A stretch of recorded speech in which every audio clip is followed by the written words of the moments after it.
നമാമി വിഘ്നേശ്വര പാദപങ്കജം.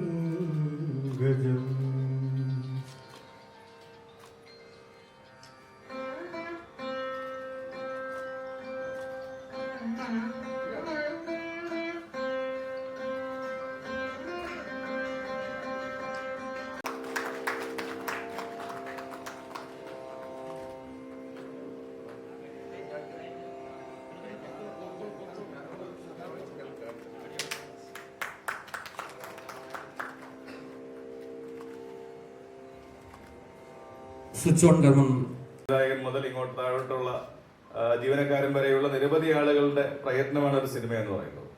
അപ്പൊ അത് പരമാവധി കലാമൂല്യത്തോടുകൂടി ഏറ്റവും മികച്ച സംവിധാനങ്ങളോടുകൂടി സാങ്കേതിക തികവോടുകൂടി എത്തിക്കാൻ എല്ലാ അതിന്റെ അണിയറ പ്രവർത്തകർക്കും സാധിക്കട്ടെ എന്നുള്ളതാണ് എനിക്കിവിടെ ആശംസിക്കാനുള്ളത്.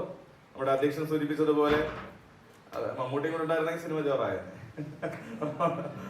അപ്പോൾ അദ്ദേഹം അറിയപ്പെടുന്ന ഒരു മമ്മൂട്ടി ഫാൻസും ഞാൻ ഉൾപ്പെടെയുള്ള ആളുകൾ തീർച്ചയായിട്ടും ഇവിടെ ഇരിക്കുന്ന മുതിർന്ന അല്ലേ കുട്ടികൾ ആരുമില്ലല്ലോ ഇവിടെ നമ്മുടെയൊക്കെ തലമുറ സമയത്തെ പ്രധാനപ്പെട്ട നടന്മാരെയാണ് ഇപ്പോഴും നായക നടന്മാരെ നിൽക്കുന്നത്. അപ്പോഴാണ് നമ്മൾ പ്രതാപ് വരുന്നത്.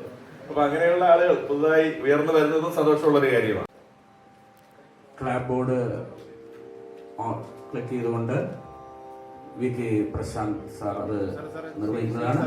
Camera rolling. അത് കഴിഞ്ഞ് അതുപോലെ എൻ്റെ നിർമ്മാതാക്കൾ എല്ലാവർക്കും ആദ്യമായി ഞാൻ നന്ദി രേഖപ്പെടുത്തുന്നു. പ്രതാപിനോട് ഒരു അഭിപ്രായം പറയാനുള്ളത്, ഇവിടെ പ്രസംഗിച്ചപ്പോൾ എനിക്ക് മുമ്പ് പറഞ്ഞത് പ്രണവ് മോഹൻലാൽ പോലെയാണ്, അതുപോലെയാണ് എല്ലാവരും കണ്ടത് എന്ന് പറയുന്നു. തീർച്ചയായും പ്രതാപെ ആ രീതിയിൽ വളർന്നു വരരുത്. തൻ്റെതായ ശൈലിയിൽ മാത്രമേ വരാവൂ. അതിൻ്റെ ഒരു അഭിപ്രായമാണ്.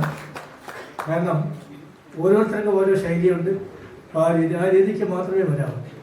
പലരും പ്രസംഗിക്കുമ്പോൾ അദ്ദേഹം പ്രണവ് മോഹൻലാലാണ് എന്നൊക്കെ പറയും. അത് കേട്ടിട്ട് പ്രതാപ് ഒരിക്കലും അങ്ങനെ ചിന്തിക്കണ്ട. ഞാനാണ് എന്ന് മാത്രം കരുതി മുന്നോട്ട് വന്നാൽ